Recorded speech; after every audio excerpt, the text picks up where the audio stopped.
So this chapter is very simple. So this is the outline. So we start from introducing the Coulomb's law, and then the charge quantized, charge is quantized, charge is conserved.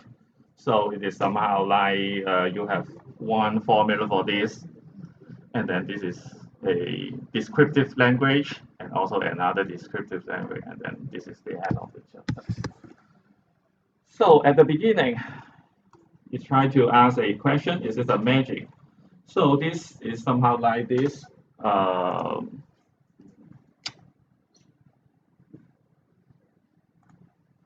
Yeah, we have two glass rods were each robbed with a skill probe, and then one was suspended by threading. So they will repel each other. They will repel each other. Uh, so there may be some force acting on them, so that they will move. So when they are close to each other, they repel each other.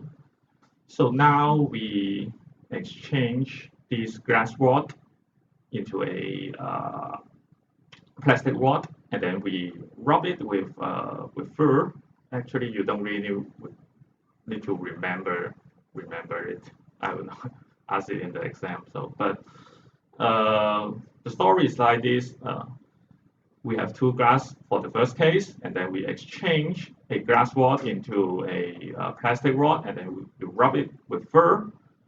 Now they will attract each other if you make them close to each other.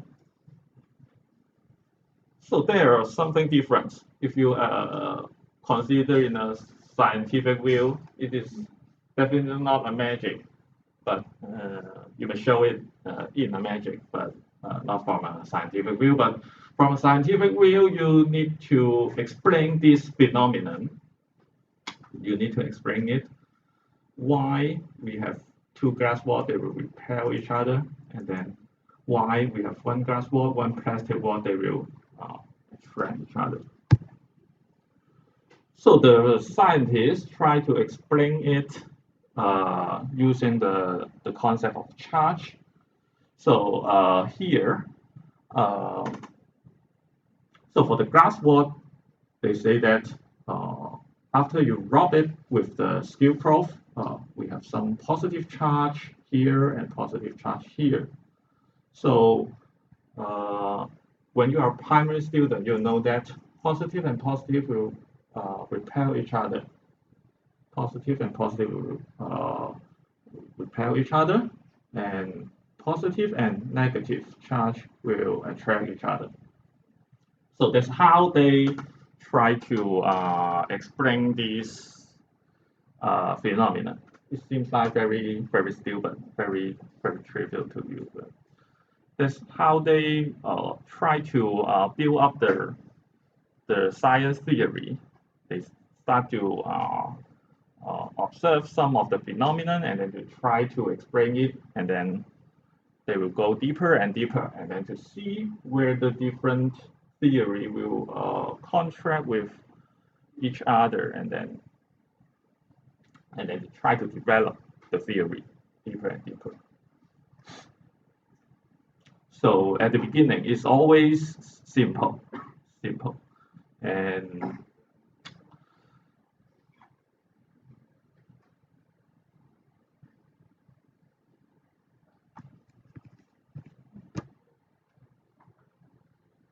okay. So actually, we'll mention that material are classified into several classes. So actually, I also suppose you have learned it in primary class.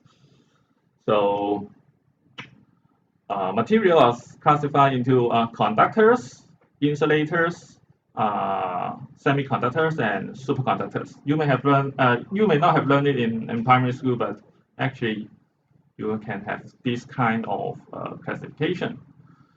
So for conductor, it's easy. So it's somehow like the material which a significant number of electrons are free to move. Examples include metals and any element on the on the left-hand side of the periodic table. And for the insulator or non-conductors, the charged particles are not free to move on it. So the examples include rubber, plastic, and glasses, blah blah blah blah. And for semiconductor, it somehow lay in the middle of the periodic table. So they have intermediate conductance between the conductor and insulator. For example, the silicon, germanium used in the computer chips.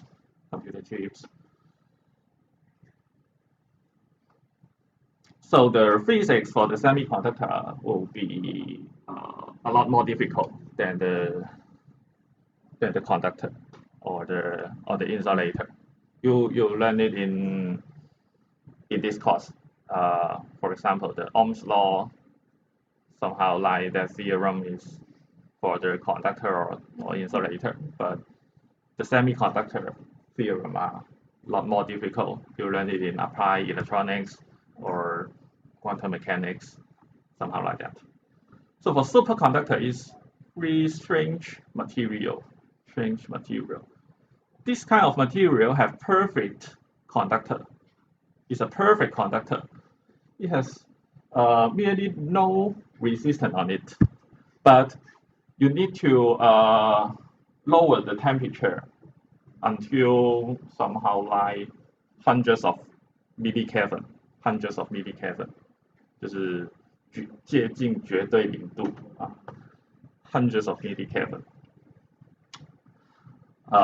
So at that temperature, they will somehow like some sort of material will act like superconductor, and they will have nearly low resistance.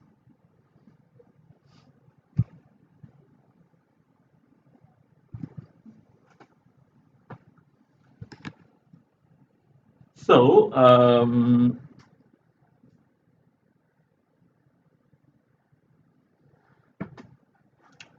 the scientists want to further explain this kind of phenomena. They will say that all the material are constructed by atoms. So you should have learned it in chemistry class. You will learn the periodic table, hydrogen, helium, so on and so on. So each atom will be constructed by photons, neutrons, and electrons. 质子、中子、电子 So the photons have positive charge, and the electron have negative charge, and the neutron have is neutral, is electrically neutral, so it has no charge.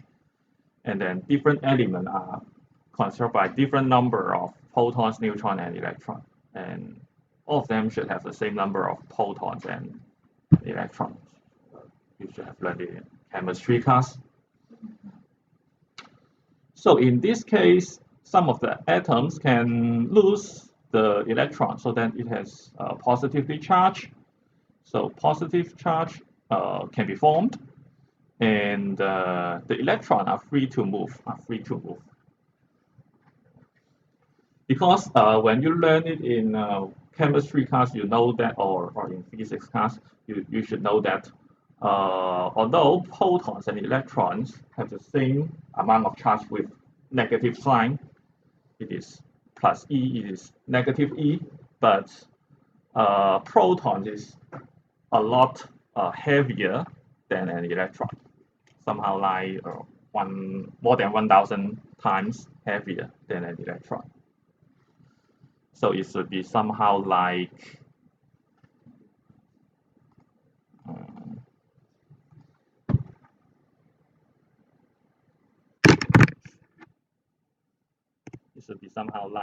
you have a nuclear, which consists of some sort of proton and neutron, and then you have electron rotating around the nucleus. So this is an lepton.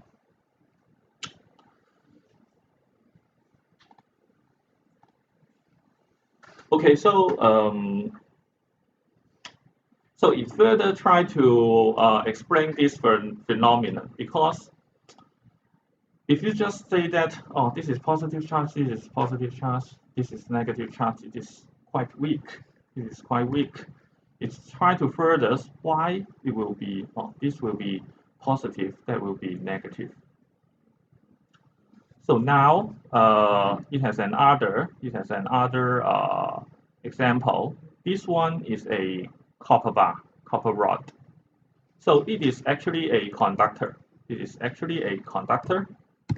So now if we just place a charge plastic here, so the charge plastic is negative charge, and then you place it near the copper rod, it will induce some charge. Induced charge means the total amount of charge on this copper rod doesn't change. Originally, it is electrically neutral. It has no charge. And after you place the plastic rod close to it, the total charge on the copper rod is still zero. It is still electrically neutral. But now it induces some charge near the plastic rod, so that you have some induced positive charge here, and then which means that the electron go to this side, and then when you add them together, the total charge is still zero. But now it will be something interesting, because we have some positive induced charge here, and then this rod is negative charge, so that positive will attract negative, so that these two rods will attract each other. So this is somehow interesting. So you see that conduction electron in the copper rod are repelled to the far end that rod by the negative charge on the plastic rod. And just now I remind you that the electron are much lighter than the proton. So when the electron and this negative charge are close to each other, this will not go away. So the electron will go away. The proton cannot move. The nucleus cannot move, because the electrons are much lighter, so that the electron will go to this side, rather than this will remain negative induced charge, and then they repel. Not this case. Actually, the electron go to this side, and then these two rods attract each other. So this is another tiny experiment. So up till now, any questions? Okay. So so the story ends. So let's try to have some sort of formulas. So at the beginning we define the charge. The charge actually is Q, and for the SI unit, we call it Coulomb. C Coulomb. So I remind you that the SI unit is really important in this course, at least. Of course, it is really important when you're doing scientific research, but in this course, I will regard the SI unit very important. If you have a wrong SI unit for the answer, I will really reduce a point, 1 point maybe. But if you have many SI unit error, then you reduce you lose many points. So you have to be very careful about the SI unit.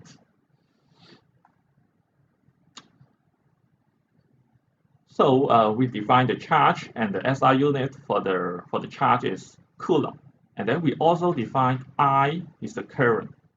Current is actually the derivative of the charge with respect to time.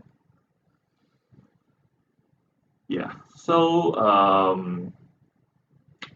very easily, you can see that for the right side, Q is has a SI unit Coulomb, and for the time, you should know that the SI unit should be S seconds, So you also know that for the current, the SI unit is ampere, A. So it is very easy to calculate the units.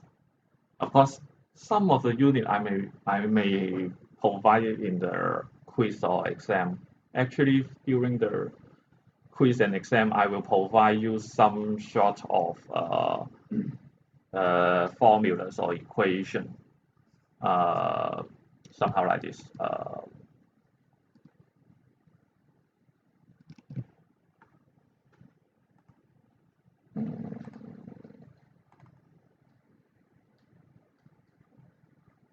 I've not put it here.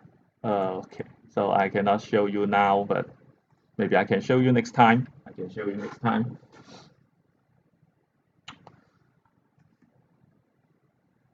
So this is the definition of charge and the current. So this is quite trivial. So now that's the I think the only important formula or laws in this chapter.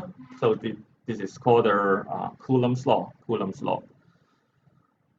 So the Coulomb's law describes the electrostatic force between two charged particles. So we start from the very, very easy, the easiest case, which consists of only two charged particles. So if the particles have charge Q1 and Q2, which is the charge amount, and they separate by a distance of R, just show it here, we have Q1, Q2, and they have a distance R. And assume that they are at rest. Or moving only slowly. Actually, this assumption may not be made, but for the electrostatic theory, we make this kind of assumption to make the calculation easy. So we assume they are at rest and relative to each other. Then the magnitude of the force acting on each due to other is given by this formula. So we have the force equals to 1 over 4 pi epsilon naught times Q1, Q2 over R squared. And we write it in a vector form, which means that R is a unit vector in this direction, and F is a vector. So if you really want to write it in a scalar form, it will be somehow like this. F equals 1 over 4 pi Q1, Q2 over R squared. So this is what you will rewrite, but for this case, this is a vector form. But this sort of vector form you need to consider it carefully, because now can you see this? Yes. Okay. So we have Q1 here, we have Q2 here. No matter it is positive or negative, it is still fine. The punchline for this expression is that no matter this is positive for Q1 or Q2, it is still correct because for the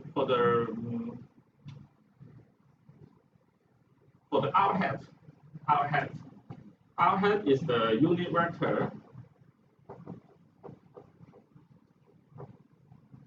in our direction.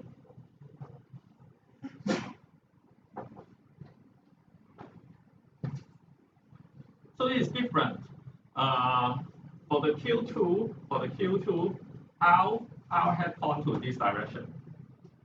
So that when you calculate the force acting from Q1 to Q2, you consider the R axis pointing to the right side,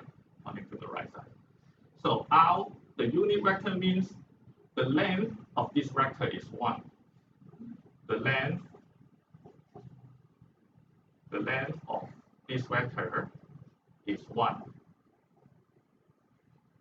So we call it the unit vector.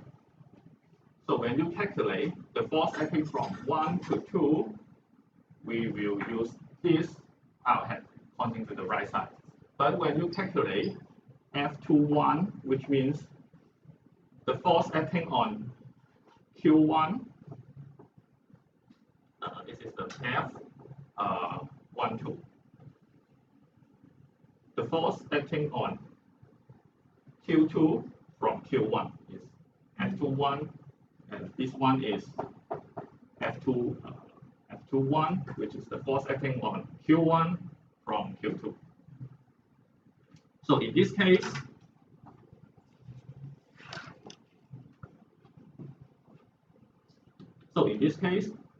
our head point to this direction.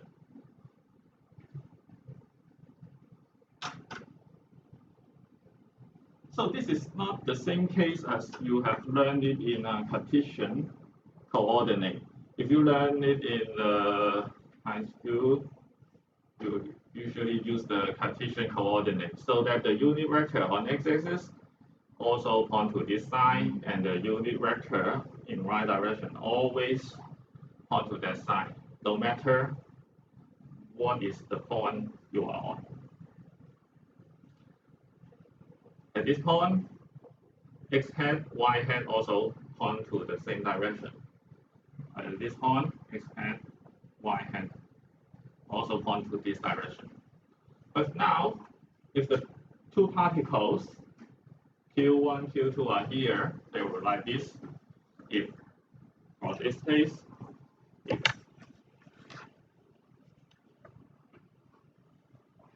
if I just draw it like this, this is Q1, this is Q2, then our head will point to this direction.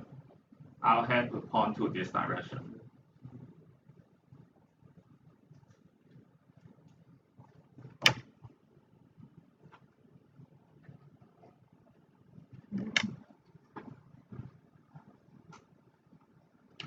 Okay, any questions up to this point?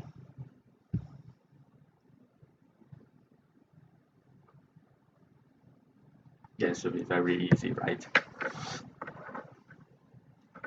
So I just mentioned the punchline for this one is that if both Q1 and Q2 are positive, then Q1 times Q2 should also be positive. So this one is also positive. R squared is also positive. So the whole term is positive, which means that the direction of F should have the same direction of our head, which means that the force will point to the right side. So it tells you that they repel each other. This is the same case if both Q1 and Q2 are negative. Then Q1 times Q2 is positive, and the whole term is positive. So F and R head should have the same direction. So suppose you have Q1 is positive, Q2 is negative, or Q1 is negative, Q2 is positive, then Q1 times Q2 is negative, which means that this whole term is negative. Then it means that F and R head should have the opposite direction, which means that they will attract each other. So this is the punchline for this. The punchline for this equation. This is very interesting. Very interesting. So so in this equation, so you should have known what is 4, what is pi. Pi is 3.14. And epsilon 0 is any very well-known constant for the electromagnetism. And I suppose you can really remember it. You can really remember it. But if you don't really remember it, I will at least provide K in the quiz and exam. So you don't really need to remember it. Maybe I will just write 9.00 times 10 to 9, but it doesn't really matter. If I just provide to you, you can just use it. So here, epsilon 0 is a constant called permittivity constants. Permittivity constant. So it is 8.85 times 10 to minus 12, and then it has a very long SI unit.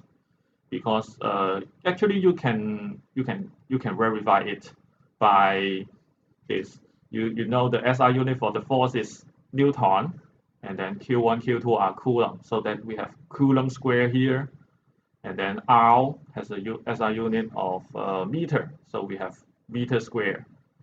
So 4 pi is dimensionless.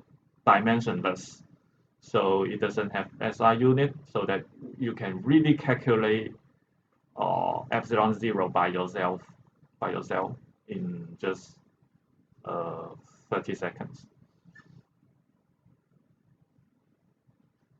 So 1 over 4 pi epsilon 0 is a lot of stuff to write. So the scientists sometimes like to use K to replace this 1 over 4 pi epsilon 0. And this is actually 8.99 times 10 to 9. So the SI unit should be reversed. It is reversed because epsilon 0 is in the denominator. So they have an inverse SI unit. So we have K equals to 1 over 4 pi epsilon 0.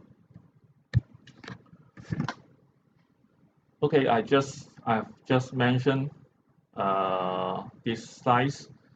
So if both of them are positive or both of them are negative, and you just substitute the numbers into this equation, then you'll find that the charge will repel each other for both A and B, and for C, you'll find that this term is negative, and then they will attract each other because R has should point to the R has should point to the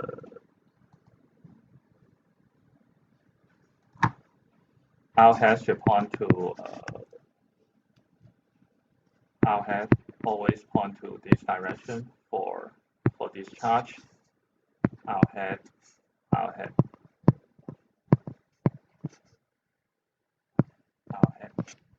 And for the left hand side charge, R hat point to this direction. Ouch. Somehow like this.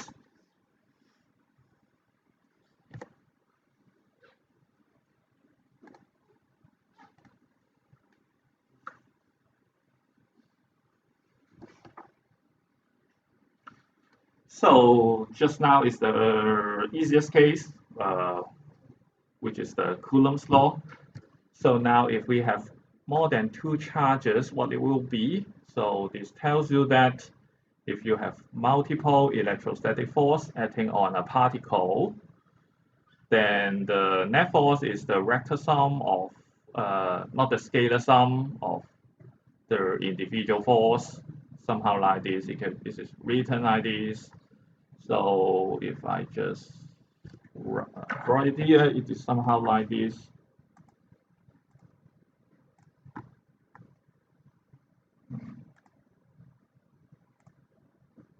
It's somehow like if you have Q1, Q2, Q3, Q4.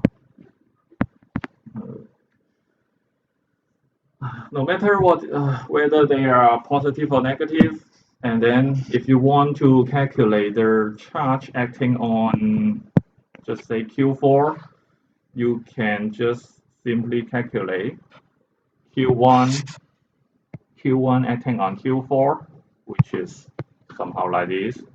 So you have a force, you have a out direction in this, sorry. Ouch. Maybe I just draw it on the right board. But actually, if I draw it on the right board, I cannot record it.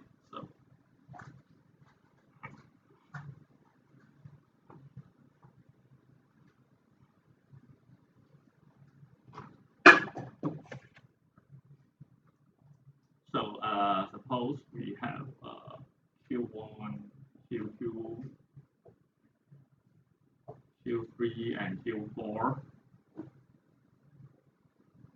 And then suppose we want to calculate the charge acting on Q4. So we calculate the charge, the force acting on Q4 one by one. So first we have Q1, so that we connect them. Then the our direction is like this, and then of course our head is in this direction, so that you can really calculate the force either point to this side or that side, depends on whether they have the same sign. And then you have like F1 4, and then for the next one you connect Q2 and Q4. So for these two charges, the our direction is like this. So now our head is points to this direction. So then you should have a force F24 like this, or pointing upwards. So next, you calculate Q3, Q4, and then you connect them. Our direction is like this. So our head points to this direction. So you can calculate F34.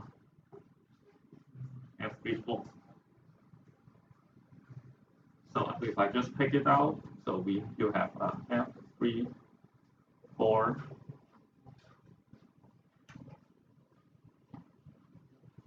You have F24, and also you have F14, and then you use the vector sum to add them together.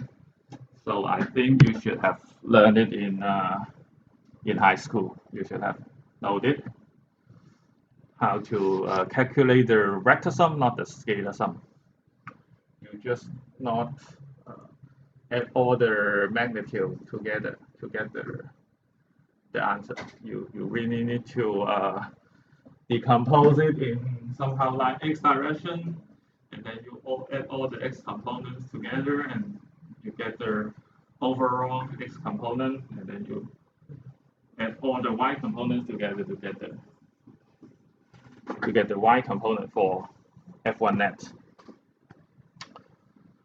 So this is the case for multiple electrostatic force.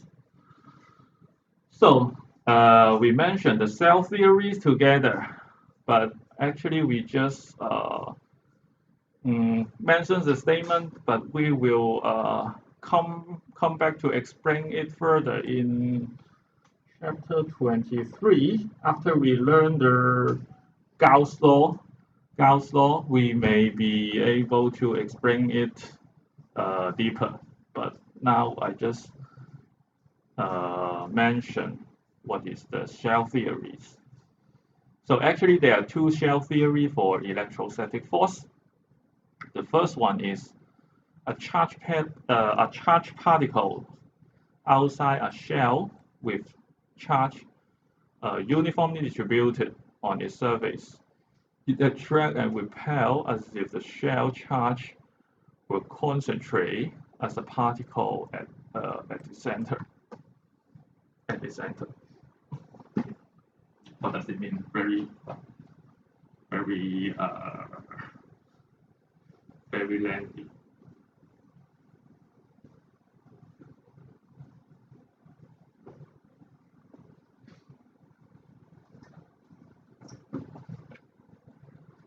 It is somehow like if you have a shell, which suppose it will be a conductor or something like this. Maybe it's a sphere, perfect circle shell. So the charge will either positive or negative is okay. So if it is positive charge, the charge will distribute uniformly, 均匀的。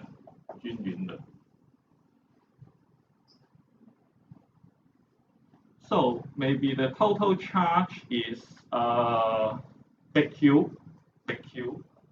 So this is a small q, and then you add all small q together, it will become big Q. So it is equivalent to have a point charge, although I draw a small circle, but you can just imagine it is a point.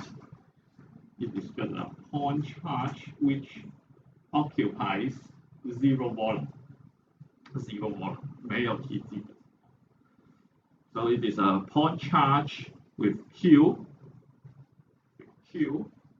So suppose you calculate a charge maybe like Q1 here. So the distance from here to here is R. And we have also another Q1 here, which has a distance R. So these are two separate cases. For the left-hand side case, you have a shell with the charge Q, big Q, and then you have a small charge Q1. So the center to this point charge has a distance small r.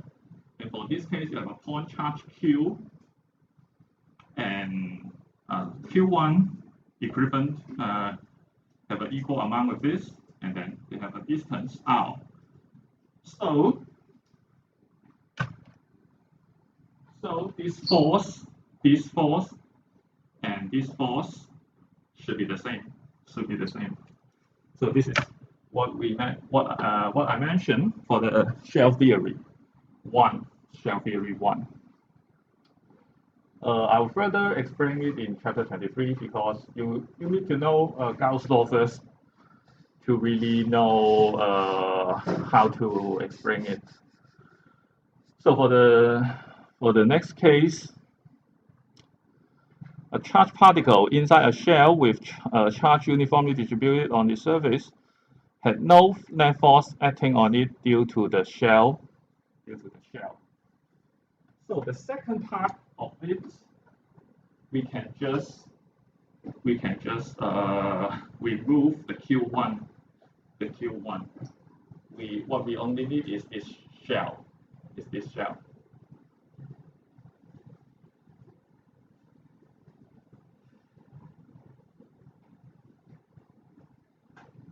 So if you have a shell with a positive charge or negative charge, then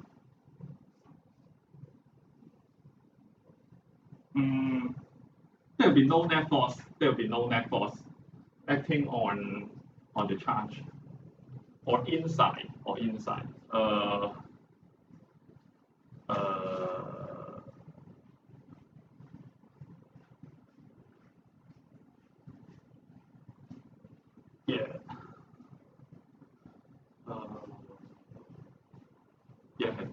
No net force, because the point is that if it is really electrostatic, which means that they will not change.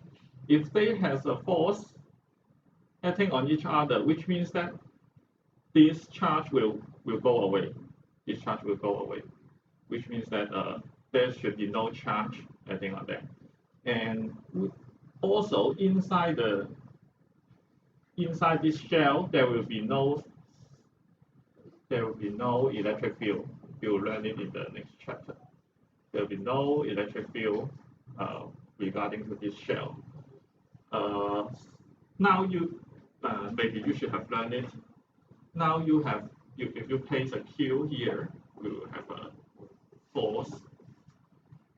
But we can try to make it more simple. We just ignore this charge.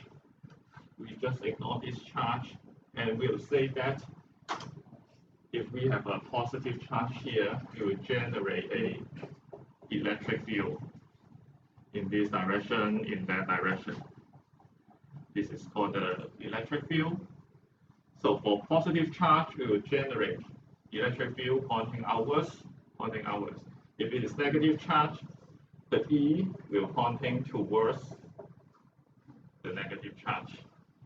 But for this case, inside this shell, if it is uniformly distributed, there will be no electric field inside this shell. This is what the shell theory 2 mentioned. Hi. Okay. If there are two shells, I don't think the center of the shell will change. If you can you repeat your question? You say first the theory, and there is a center of another particle.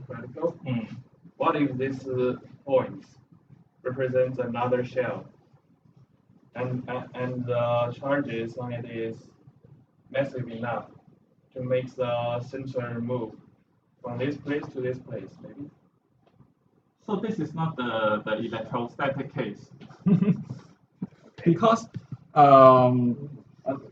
if we're in this situation, how can we calculate the center of the... Okay, so I think this is because you can go with I can explain.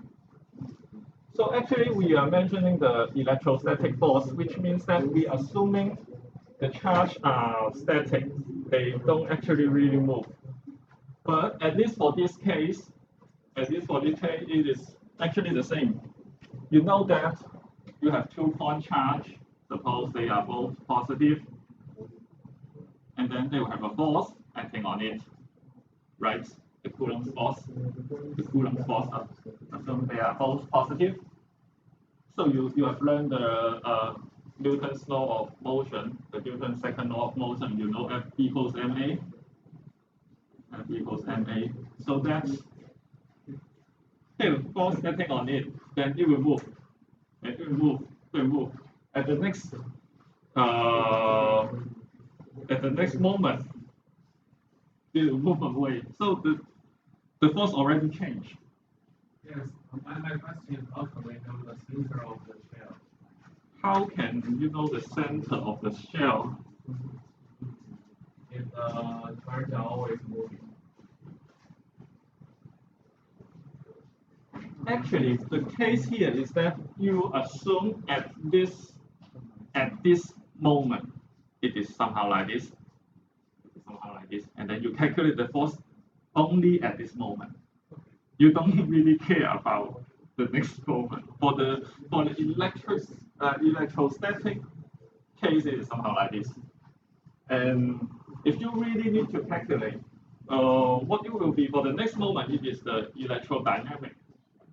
So you need to learn a bit more. So it will somehow involve the Maxwell equation, somehow like this.